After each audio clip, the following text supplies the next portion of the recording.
Cidade quer do prefeito, o líder que faça o que diz.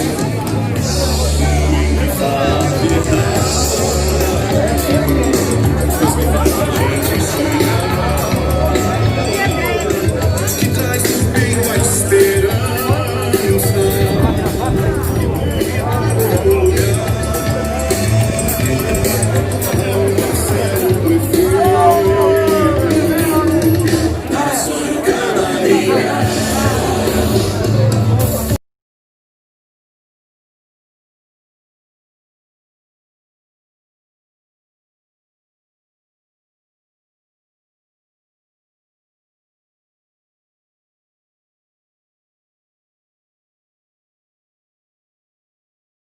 Aqui está o distanciamento, tá tranquilo. Eu quero dar um abraço apertado em cada companheiro e companheira que está aqui hoje. Dizer que é uma satisfação poder participar dessa importante reunião. Cumprimentar a Paula, o Adailton, esposa do Paulo, o Paulo, a Maria Elisa, minha esposa, o Leandro. Para chegar até aqui, foram muitas e muitas reuniões. E na pessoa do Adailton e da Paula, eu quero cumprimentar a direção dos dois partidos, porque desde o ano passado, do meio do ano passado, estão trabalhando intensamente na construção da unidade. Eu estou assistindo a eleição de São Paulo, Adailton e Paula, e todo dia que eu vejo a pesquisa me dá um aperto no coração. O Boulos com 13, o Tato com 6 e o Russomano com 19. Se nós estivéssemos unidos em São Paulo, já estaríamos empatados com o Russomano, e nós sabemos, como o Beto Guedes nos ensinou, que 1 mais 1 é mais que 2 na política. Quando você soma uma militância como essa, quando você soma uma história, que é a história que está naquela placa, representada ali pelo ex-presidente Lula e pelo Bolinha, que tirou o sindicato dos metalúrgicos na mão da pelegada e mudou a história de Sorocaba.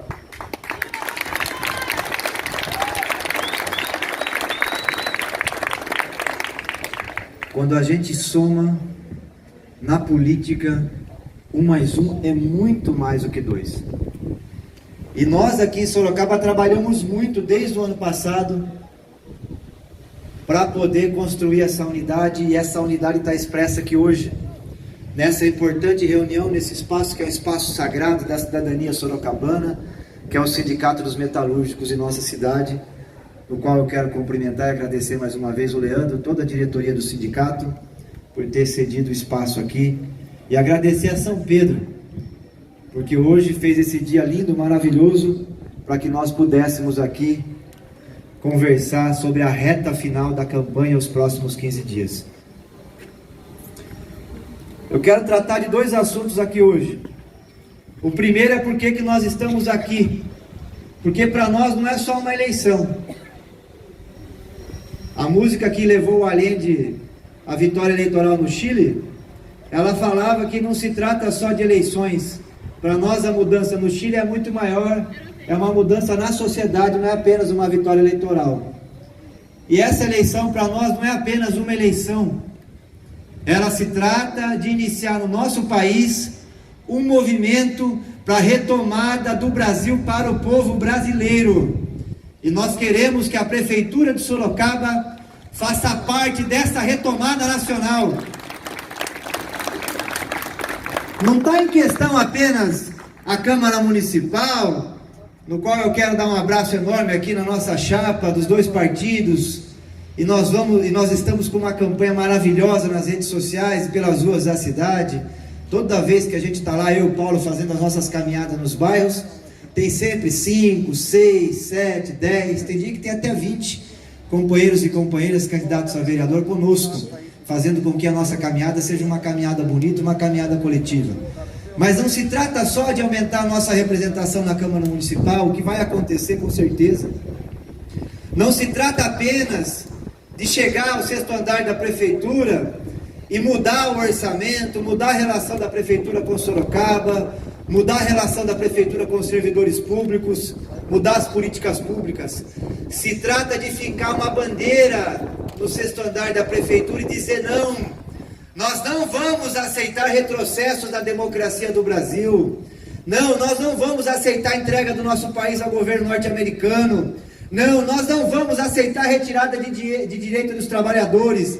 Não, nós não vamos aceitar em Sorocaba o Bolsonaro, traidor do povo, traidor do Brasil, esse vendilhão da pátria, esse palha, esse que todos os dias que fala como presidente mancha a bandeira nacional, esse que se alinha de forma ajoelhada, envergonhada ao governo norte-americano, esse que queria ontem privatizar posto de saúde, esse que não é digno do nome e do cargo que hoje ocupa, infelizmente. Nós queremos o 6º andar para dizer que aqui em Sorocaba o movimento para derrotar o neofascismo já começou. A nossa luta é muito maior. Esse é o sonho que nos move. Porque não é só uma vitória política, é também uma vitória social. Porque o nosso país, todos nós aqui sabemos, quem anda pelos bairros, quem conversa com a população, quem faz política de forma contundente no sindicato, na igreja, na comunidade, na internet, não interessa. Quem faz política de forma contundente, tem alguma relação com o nosso povo, sabe a tragédia que é a estrutura social do nosso país. E a dificuldade que é qualquer mudança social. Quando a Dilma resolveu, por lei, reconhecer os direitos das trabalhadoras domésticas, que são 6 milhões em nosso país, uma parte da nossa sociedade se levantou contra. Foi para as ruas, inclusive, Paulo. Porque é um país que fica 350 anos na escravidão, quando institui a República e implanta a democracia, toda ela, o século passado, permeados por golpes militares, o golpe do Estado Novo do Getúlio, depois o golpe civil-militar de 64. O que é isso? É um país que tem uma parcela da sua população que não aceita viver na democracia e não aceita mudanças sociais, por mais pequenas que sejam. O Getúlio fez a CLT, mas não teve força para fazer a CLT do camponês, porque se fizesse, ele tinha caído também na época. O João Goulart anunciou as reformas de base e sofreu o golpe militar. E a Dilma fez a legislação das empregadas domésticas, e nós vimos um mar de setores da classe média neofascistas ocupando as ruas para derrubar o seu governo. Inclusive aqueles que criticavam o Bolsa Família, hoje passam verniz e óleo de peroba na cara para falar na televisão que vão ter política de transferência de renda. Mas ficaram o tempo todo de forma sistemática, organizada, combatendo pequenas, mas importantes, medianas, mas importantes, grandes e fundamentais políticas sociais que foram implementadas. Está aqui a nossa UFSCar com 3 mil alunos. Metade dos alunos da UFSCar, para quem não sabe, são filhos de trabalhadores negros. E daqui a pouco nós vamos ter cientistas saindo da UFSCar do movimento negro. E o combate que existe ao UFSCar, a elite de Sorocaba já tentou por diversas vezes, inclusive mudar o nome da faculdade para UFSOR, para tentar assumir a direção da UFSCar. Aliás, teve uma briga, inclusive judicial, uma chapa que teve apenas 10% na eleição para a reitoria da UFSCar, uma chapa neonazista, apoiada inclusive pelo Bolsonaro, tentava no tapetão assumir a direção da faculdade, porque eles não admitem que a gente tenha uma universidade com a cara do povo brasileiro. Então a nossa luta é muito grande. Esse é o sonho que nos move.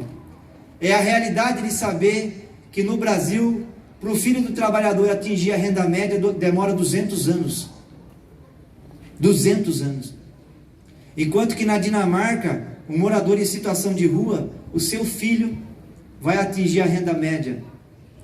E aí a gente vai ver qual que é a diferença.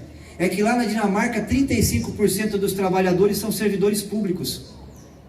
Lá tem política para valer de saúde, política para valer de educação, assistência social, cultura, esporte e lazer. E aqui no Brasil, os trabalhadores, na proporção do serviço público com o setor privado, são apenas 12%. Aí ficam esses bandidos na rede social, dizendo que tem muito servidor público no nosso país, que o Estado aqui, porém, inchado, é muito grande. Nós não temos Estado nem para olhar essa juventude que fica no semáforo, como Paulo disse. Nós não temos Estado para entrar nos bairros onde o narcotráfico está tomando conta. Nós não temos Estado para oferecer para as nossas crianças uma opção de lazer, de cultura e de educação quando saem da escola. No Brasil o Estado é super mínimo.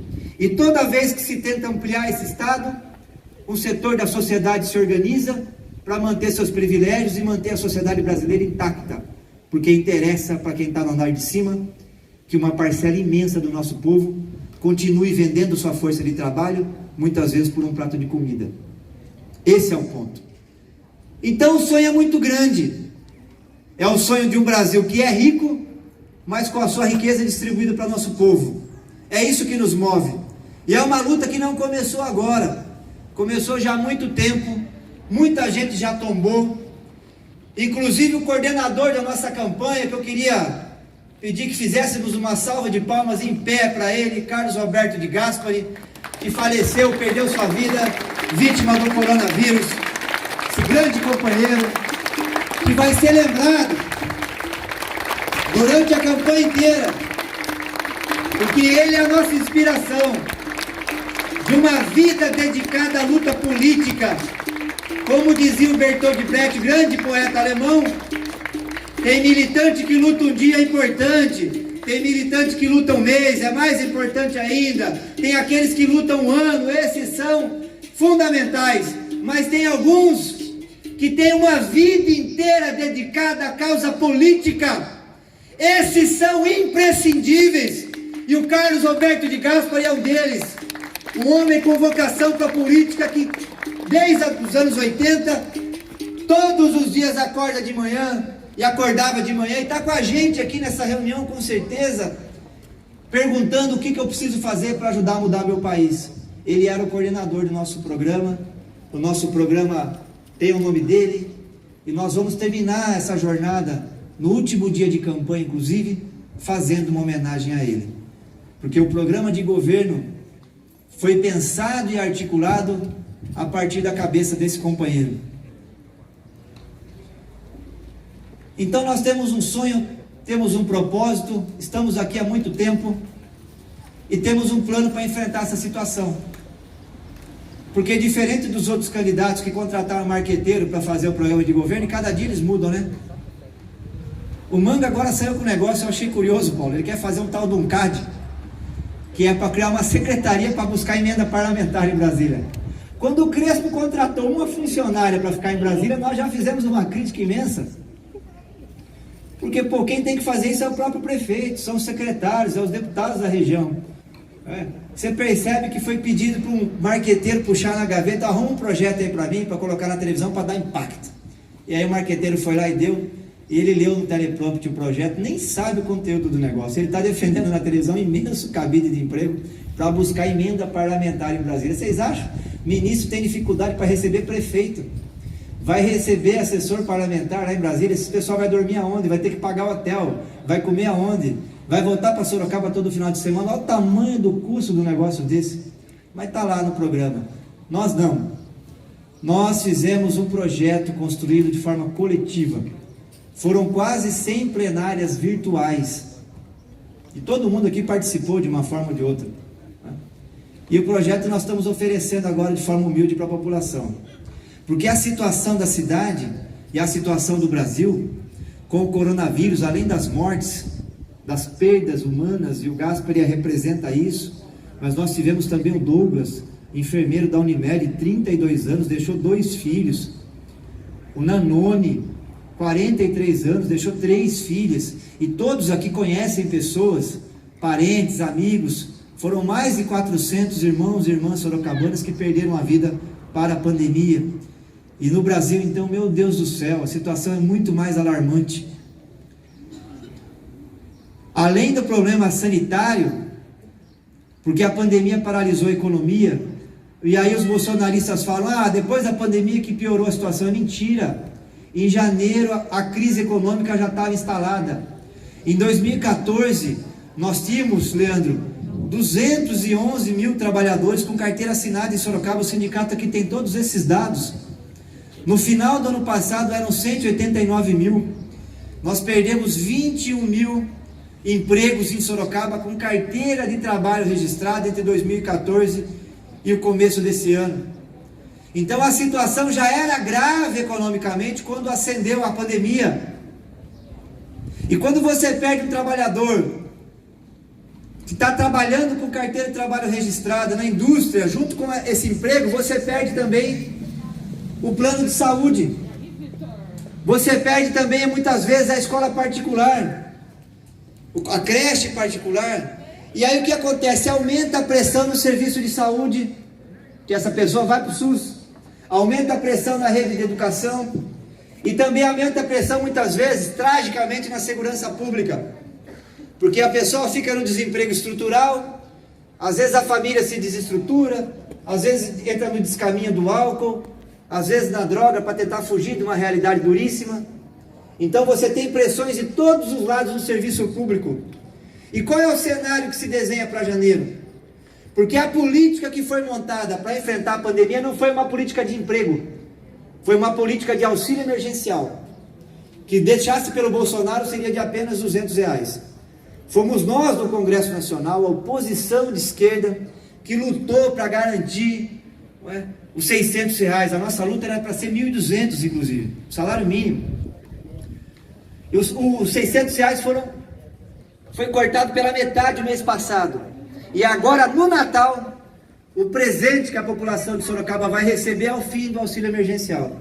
De cada 5 sorocabanos, 1 está recebendo. São 135 mil sorocabanos. E nós já estamos andando pela rua, já estamos sentindo, né, Paulo? Você está fazendo caminhada no bairro, você encontra um morador e fala, olha, já estou precisando pedir arroz e feijão para o vizinho para poder cozinhar em casa. Porque os 600 agora virou 300. E em janeiro 300 vai virar nada. Então nós vamos ter uma pressão social o ano que vem maior. E nós não estamos entre aqueles que mentem para o povo. Porque o professor Florestan Fernandes, que já nos deixou, grande deputado federal, sociólogo, o primeiro a dizer no Brasil que o racismo era parte estrutural da sociedade brasileira. Sociólogo Florestan Fernandes, filho de uma empregada doméstica, que foi para a escola com 17 anos, que hoje está entre os grandes sociólogos do mundo. Ele disse uma coisa que eu carrego para mim como uma espécie de mantra. Dizia o Florestan Fernandes, um militante ele não pode fazer 3 coisas. 3 coisas são fundamentais para todos nós. Ele tem que estar sempre junto com o povo, tem que manter contato permanente com o povo e nunca pode mentir para o povo. Nós não temos direito de mentir. E qual é a mentira que nós não podemos contar nessa eleição? Que tem dinheiro sobrando na prefeitura. Não tem. A crise é grande. A previsão de queda na arrecadação é entre 7% e 10%. Porque tem uma crise aí. Nós já sabíamos disso. E montamos um plano para enfrentar a crise. Porque o que a Maria Lúcia vai fazer? A Maria Lúcia vai fazer o que o Dória está fazendo. O que o Dória está fazendo em São Paulo? Ele está cortando nas áreas sociais. Acabou de fechar o CDHU, inclusive. Demitindo funcionário público. Anunciou a demissão de 5.600 funcionários públicos. E arrochando o servidor público.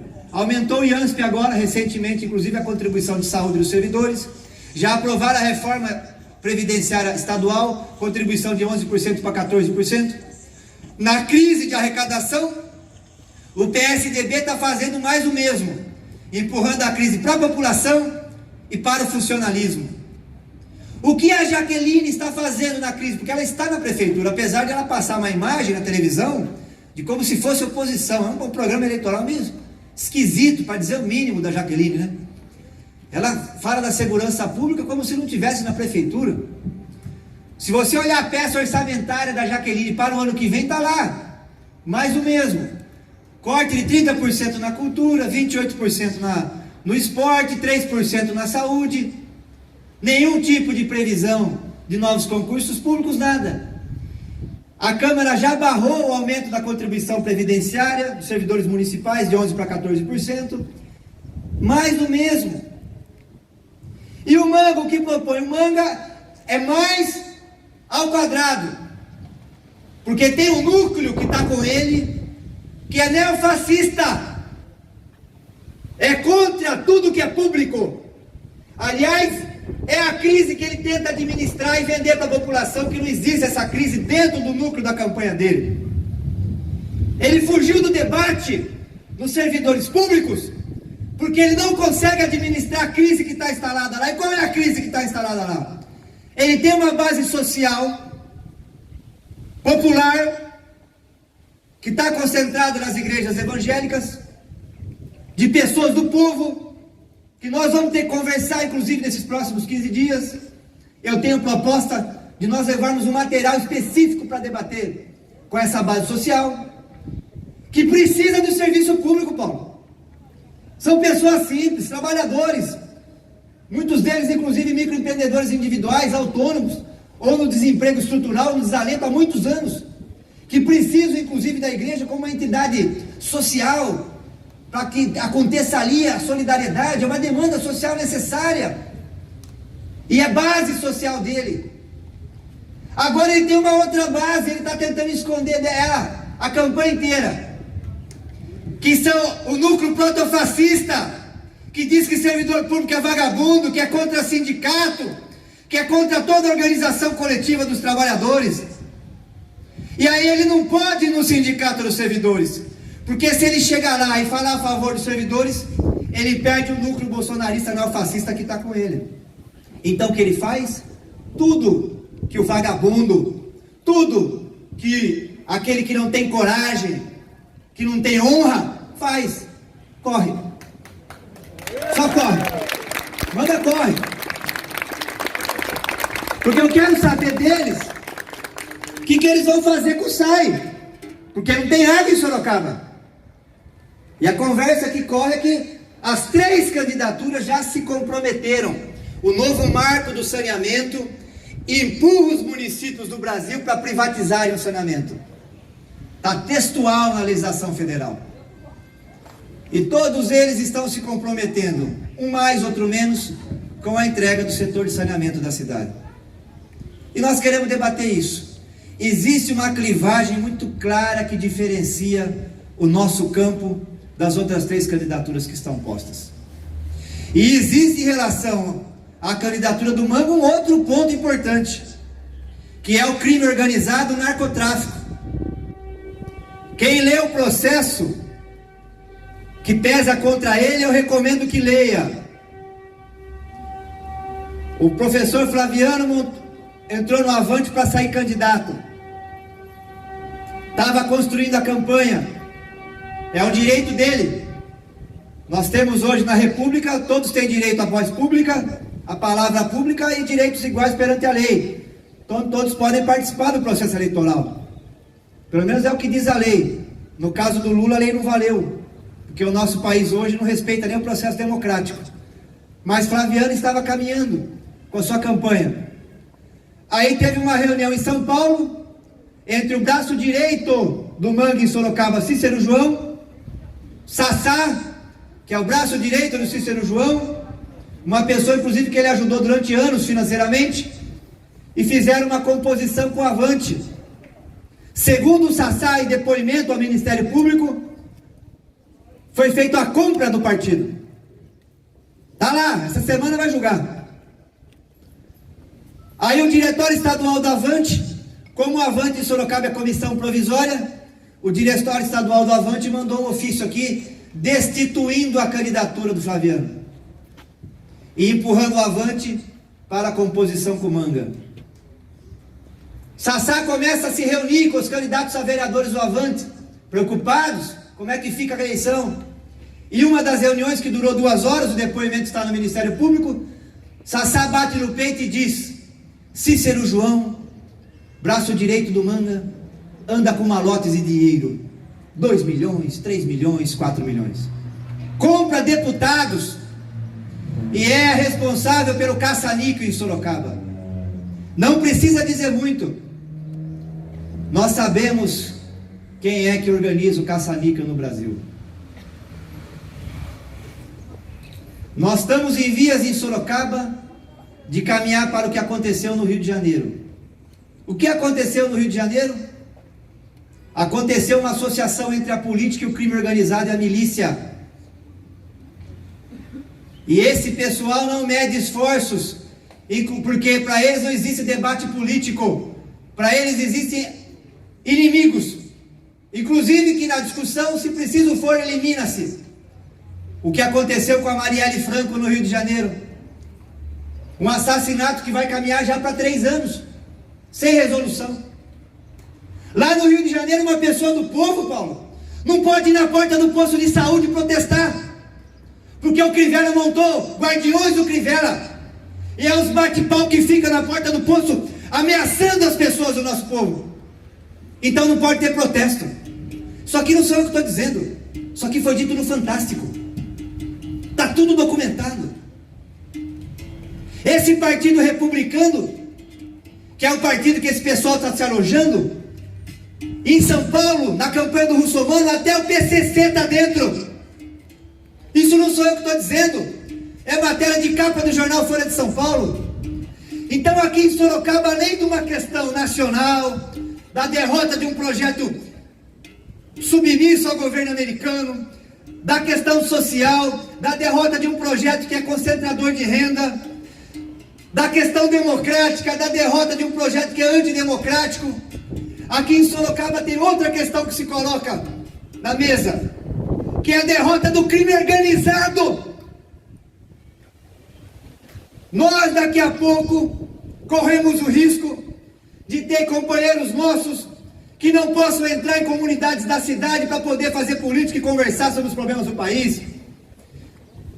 Lá no Rio de Janeiro, o deputado Jean Willis teve que ficar exilado. Está na Europa, Paulo, mais de ano. Sabe por quê? Porque se andar no Rio, eles matam. Tem mais de 1000 ameaças de morte do crime organizado no Rio de Janeiro. É isso que virou o Rio de Janeiro. E a questão é se nós vamos aceitar que Sorocaba entre nesse caminho. Aliás, quero fazer um apelo aqui. Responsabilidade no Ministério Público e da Justiça Eleitoral nunca foi tão grande em nossa cidade como nesse momento.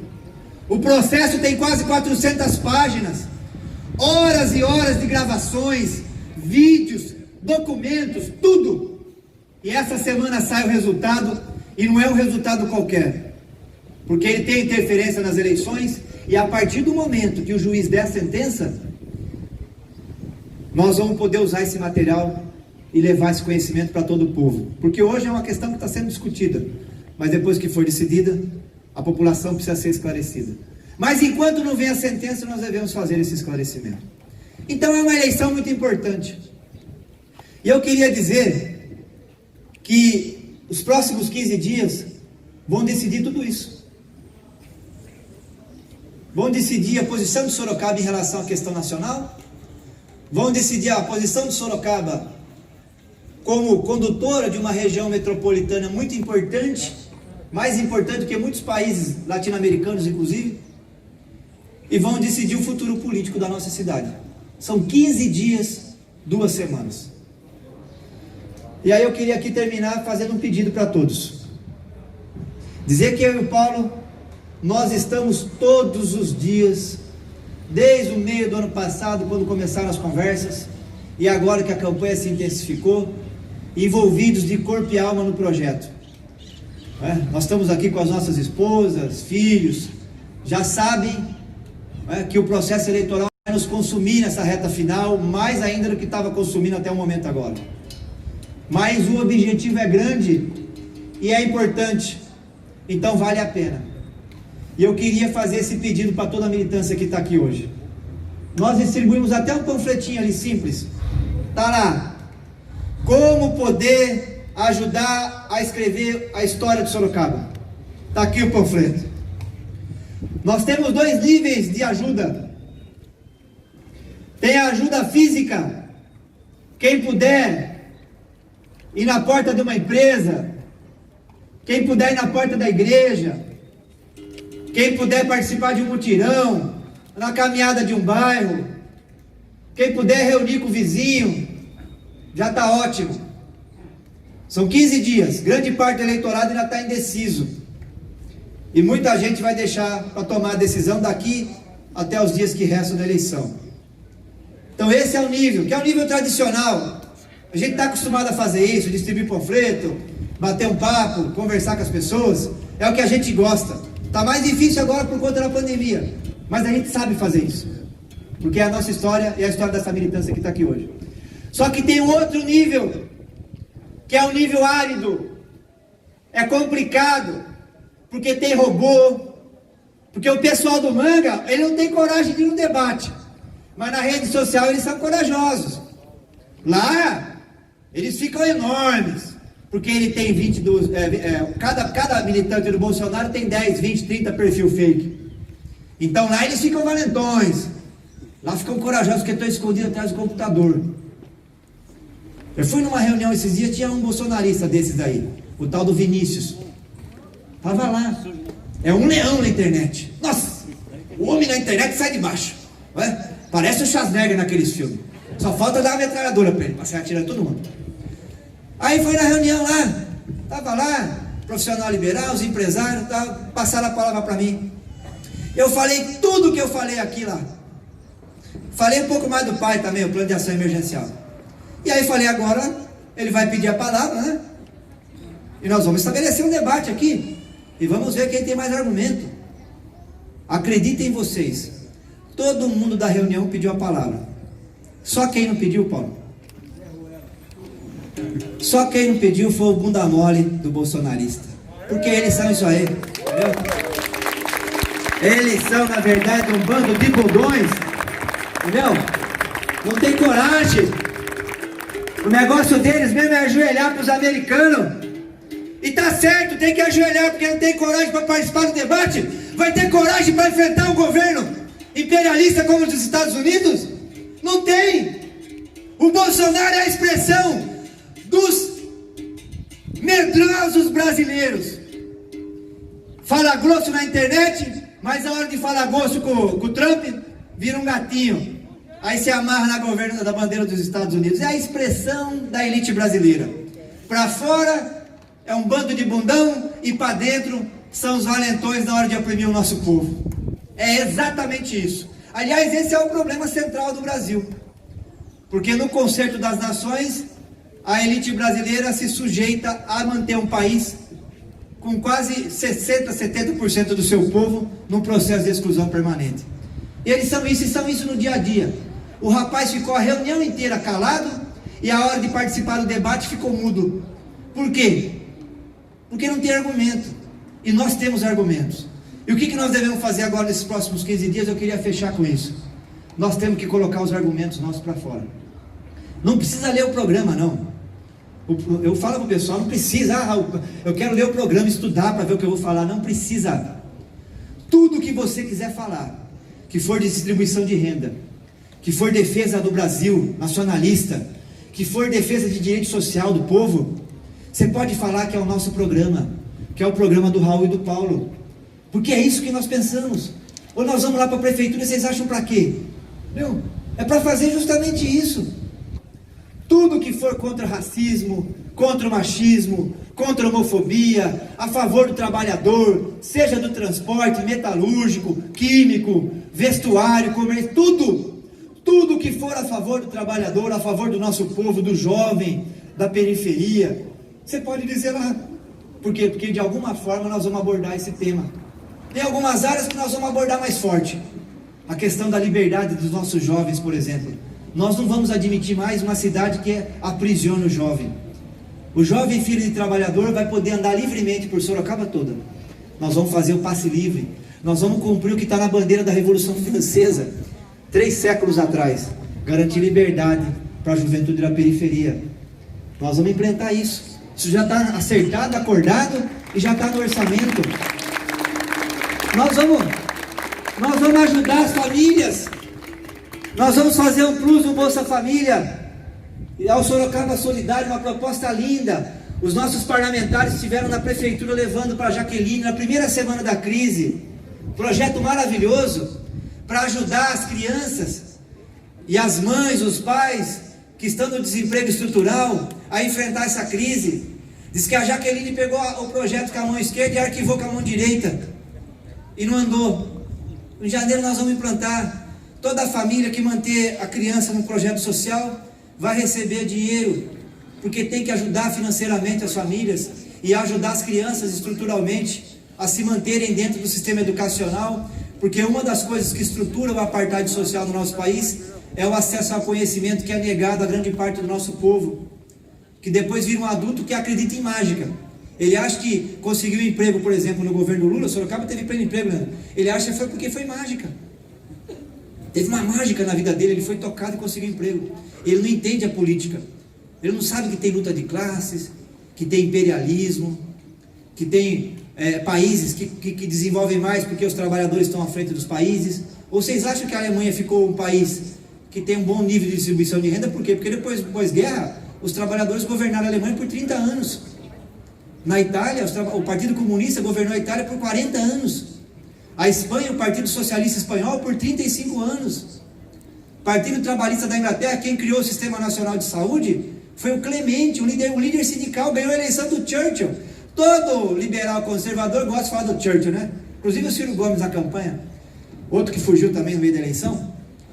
Perguntaram para ele na campanha, quem que é a sua referência? Ele falou o Churchill. Mas o Churchill perdeu para o Clemente a eleição. Sabe por quê? Porque o Clemente tinha uma única proposta a campanha inteira: vou fazer um sistema público de saúde na Inglaterra. Ganhou a eleição. Implantou. Nem a Margaret Thatcher conseguiu tirar. E o nosso SUS está aí com 30 anos, e agora vem um candidato de calça curta, um medroso, e propõe entregar o nosso SUS para a Unimed. É contra isso que nós estamos lutando. Tá joia? E contra isso vale a pena nesses 15 dias. E agora para fechar, tá aqui, ó. Quem tiver com dificuldade para participar da caminhada, da panfletagem, organizar a reunião, dá para ajudar aqui, ó. Primeiro passo, curtir a página do Raul e do Paulo. Se tiver apoiando algum vereador, curta a página do vereador também. E te habilita lá para receber notificação. Segundo passo, todo dia, não demora 5 minutos. Agora, por exemplo, já tem várias fotos aqui na nossa rede social. O que nós vamos fazer nos próximos 15 dias? Todo dia, e é todo dia. São 15 dias. É todo dia.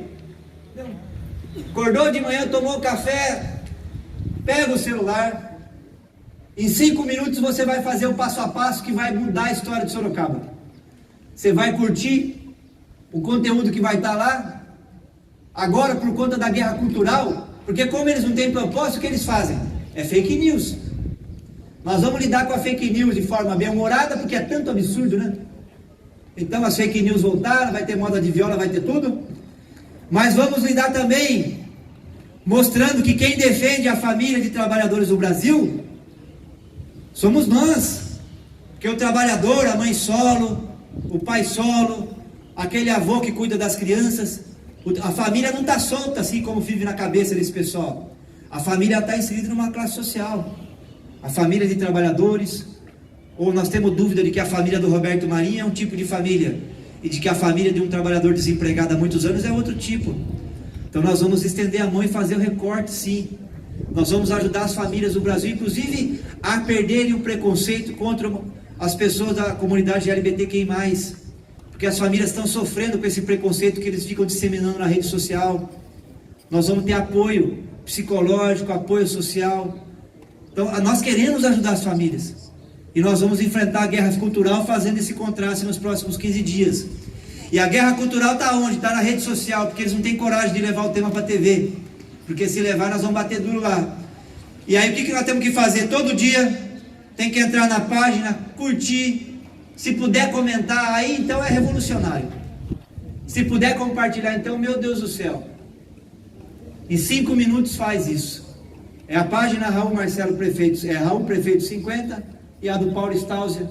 Entrou, curtiu, comentou, compartilhou, a campanha cresceu, reta final, a gente termina na frente o primeiro turno, e chegamos em condições melhores para vencer as eleições e mudar a história da nossa cidade. vale muito a pena. Isso é a nossa vida. Eu acredito que a vida nossa ela tem uma causa, senão a vida perde o sentido. Eu vejo o mundo assim. E eu queria dizer para vocês que o sentido agora dessas eleições é a nossa ida ao segundo turno e vencer as eleições, para mudar inclusive o sentido da prefeitura municipal. A esquerda já sabe fazer um monte de política, orçamento participativo, conferências. Aqui tem quadros que sabem tudo sobre o Brasil, que sabem tudo sobre a administração pública. Está na hora de nós colocarmos esses quadros para dirigir a nossa cidade. Está na hora de nós botarmos para quebrar em Sorocaba.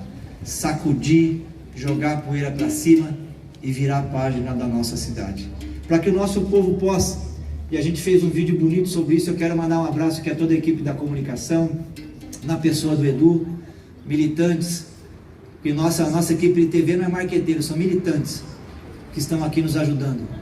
Que a mensagem que nós estamos passando para o povo é essa: para que em janeiro a população de Sorocaba possa tirar a máscara do rosto e embaixo desse rosto possa ter um sorriso de orgulho, um sorriso de esperança, um sorriso de felicidade.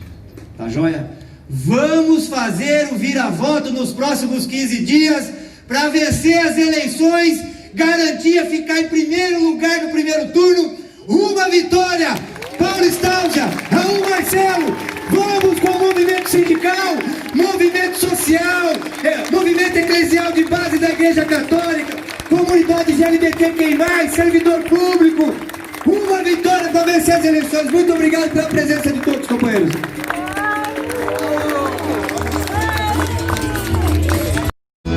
Você pensa como eu penso, professor Gerson Lourenço. Tic-tac, tic